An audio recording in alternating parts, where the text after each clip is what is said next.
This will be a fun educational video. I am not against the USPPA. I'm just looking for your comments. An ultralight is a vehicle, not an aircraft.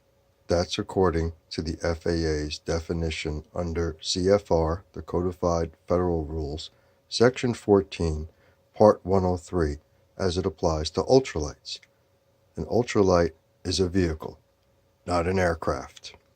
Now, under CFR 14.103.1a, it states that an ultralight is to be used or intended to be used by a single occupant.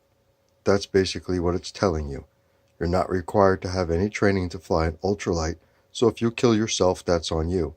However, if you want to take a passenger on, they don't want you to take a passenger on because that passenger might believe you have some type of training to which you do not have, and you might get them killed. Therefore, if you kill yourself, it's fine. Killing others is never good. Now, the USPPA asked for a waiver and was granted a waiver of 103.1. A, being able to use their paragliders in a foot-launched capacity only with more than one occupant. In other words, they can have a foot-launched paraglider with 2 harnesses on it, and they can take off and give you in the air training. They're exempt from the occupant requirement. However, in 103.1b, to which they did not ask for a waiver from, it states that an ultralight is to be used for recreational and sport purposes, not for training. It doesn't say it's to be used for training. So when the USPPA got their waiver for occupants, they should have asked for a waiver of Part 103.1b, requesting to use it also for training in addition to recreational and sport purposes. They did not ask for that, so every flight that they do with a person attached to their paraglider in a foot-launch capacity, they are actually violating 103.1b. Not hating, I'm just pointing that out there. You tell me what your opinions are. Now, I will tell you this. There are other paramotors out there, right? So you have your little fan and your little propeller, and that's your paramotor. It attaches to a paraglider, right? So your paramotor attaches to a paraglider, which is your little wing, so you can fly.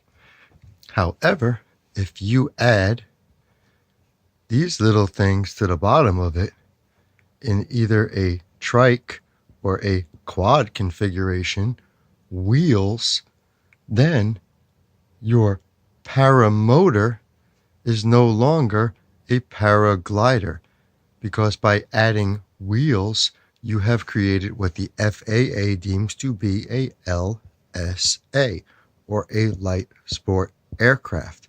And in order to fly a light sport aircraft, you have to hold a minimum of an FAA approved certificate, blah, blah, blah. It's not a license, it's a certificate. And you have to hold that certificate for a light sport rating or above. Light sport rating. Okay? Then, if you had a light sport rating, you would be able to fly with yourself plus one other person, which equals 2 a passenger. However, if you come back here and you add 2 seats to your wonderful paramotor, right? There's your wonderful paramotor right there. You got 1 wheel, 2 wheels, 3 wheels, maybe 4 wheels. And you're sitting here and your friend's sitting here, and you take off the ground. Guess what? This that you're claiming to fly under Part 103 ultralight rules is no longer an ultralight. You know why? Because 103.1 says it's used or intended to be used by a single occupant. So the only way you're going to be able to fly your trike or your four-wheeled paramotor attached to a quad or trike with wheels is to ask the FAA to give you a variance or a waiver from Part 103.1, saying that you can now use your paramotor with more than a single occupant. That's the way I see it. I got supporting documents to back that shit up. So you let me know what you think. Peace.